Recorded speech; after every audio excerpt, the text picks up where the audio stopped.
Bienvenue sur le podcast du site media24.fr, le média indépendant d'information sur l'économie, l'environnement et les sciences. Je suis le journaliste et animateur. Et je suis l'invité du jour, spécialiste des sciences pour media24.fr. Aujourd'hui, on va parler d'une annonce industrielle assez importante, Safran qui choisit la France. Oui, et plus précisément l'un. C'est ça, pour sa nouvelle méga-usine de frein carbone. Un gros investissement, 450 millions d'euros. Et 200 emplois à la clé, c'est pas négligeable. Clairement. Alors l'idée, c'est d'essayer de comprendre un peu pourquoi ce choix, en se basant juste sur ce qu'on sait, sur les infos disponibles. C'est ça. Parce que bon, la France n'était pas forcément gagnée d'avance. Ah non, Ben non, d'autres sites étaient sur les rangs. On a parlé de l'Oregon aux États-Unis, Oui, même du Canada. Il y avait une vraie compétition, quoi. d'accord. Et alors, qu'est-ce qui a fait pencher la balance? D'après les infos qu'on a, il y a un facteur qui ressort vraiment. Oui, très nettement. L'énergie. Le PDG de Safran, Olivier Andriès, l'a dit lui-même de façon assez directe. Qu'est-ce qu'il a dit exactement?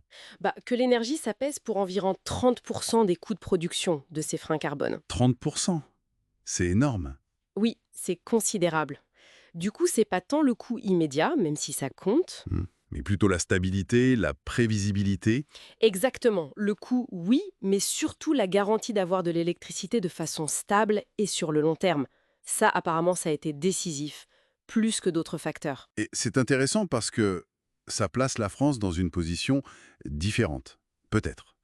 Avec les tensions sur le gaz ailleurs, les problèmes liés au climat qui impactent les renouvelables. C'est ça. La France, avec son parc nucléaire, elle offre une certaine visibilité, une électricité décarbonée.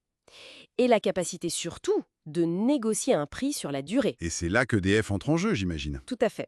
Il semble y avoir eu un changement, une approche différente chez EDF depuis l'arrivée de Bernard Fontana en mai 2025. Un changement? C'est-à-dire, Les sources parlent de discussions devenues plus commerciales, plus orientées business, peut-être. plus partenaire. Voilà. Concrètement, pour Safran, ça s'est traduit par deux avantages majeurs. Lesquels? D'abord, un raccordement au réseau plus rapide. 45 mois au lieu de 60. Ah oui, c'est un gain de temps significatif sur un projet comme ça. C'est ça. Et le deuxième point, sans doute le plus important, un accord sur le prix de l'électricité. Un prix compétitif et surtout contractualisé sur le long terme. Ce qui donne une sécurité budgétaire que, peut-être, les concurrents ne pouvaient pas offrir de la même manière. C'est l'idée, oui. Une visibilité que les autres sites ne garantissaient pas forcément. D'accord. On comprend mieux l'équation. Et pour qu'on mesure bien l'importance de cette usine, rappelons peut-être l'intérêt de ces freins carbone. Alors oui, ces freins, c'est une technologie plus performante que les freins en acier classique. Plus performante comment? Principalement, ils sont beaucoup plus légers. Et qui dit plus léger sur un avion dit moins de masse à transporter. Donc, économie de carburant, de kérosène. Voilà, c'est un gain important. Et puis ils sont aussi plus endurants, ils résistent mieux à la chaleur, au freinage répété. Et Safran est déjà bien placé sur ce marché. Ah oui, c'est le leader mondial. Safran Landing Systems équipe déjà plus de la moitié, environ 55% des avions commerciaux de plus de 100 places. D'accord. Et cette nouvelle usine, qui doit être opérationnelle en 2030, elle va permettre de faire quoi? D'augmenter la production? Exactement. L'objectif, c'est d'augmenter leur capacité mondiale de production de freins carbone de 25% d'ici 2037. Un quart de plus. C'est stratégique. Oui, ça vient renforcer leurs sites déjà existants, comme à Villeurbanne ou aux États-Unis. C'est vraiment pour accompagner la croissance du marché. Et ce qui est assez frappant, c'est cette espèce de boucle qui se crée, non? Comment ça?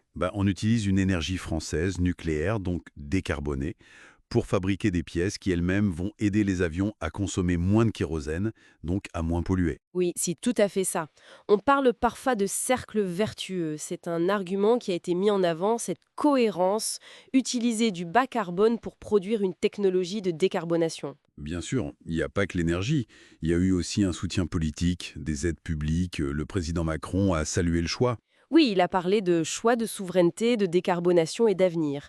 L'État met 15 millions d'euros sur la table. Et la région aussi, non? Auvergne-Rhône-Alpes. Oui, 16 millions pour la région. C'est un coup de pouce, c'est sûr. Mais ça reste limité par rapport aux 450 millions totaux. Exactement.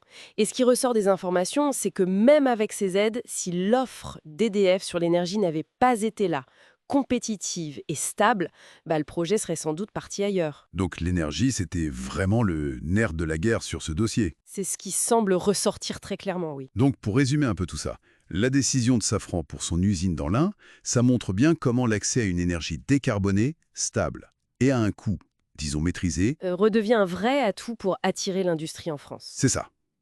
Et le rôle d'EDF, avec cette nouvelle approche plus partenariale et la fiabilité du nucléaire, ça a vraiment été déterminant pour ce projet à 450 millions. Tout à fait. Et ça ouvre une perspective un peu plus large, peut-être. Est-ce qu'on est en train de voir un changement? C'est-à-dire, Est-ce que la sécurité énergétique à long terme, la prévisibilité, ne vont pas devenir des critères de plus en plus importants pour les industriels? Peut-être même plus que la simple chasse au coût le plus bas à l'instant T? intéressant comme question. Est-ce que la stabilité prime sur le coût immédiat dans un monde incertain? C'est une tendance qu'il faudra observer de près dans les prochaines décisions d'investissement, oui. Une bonne piste de réflexion pour finir.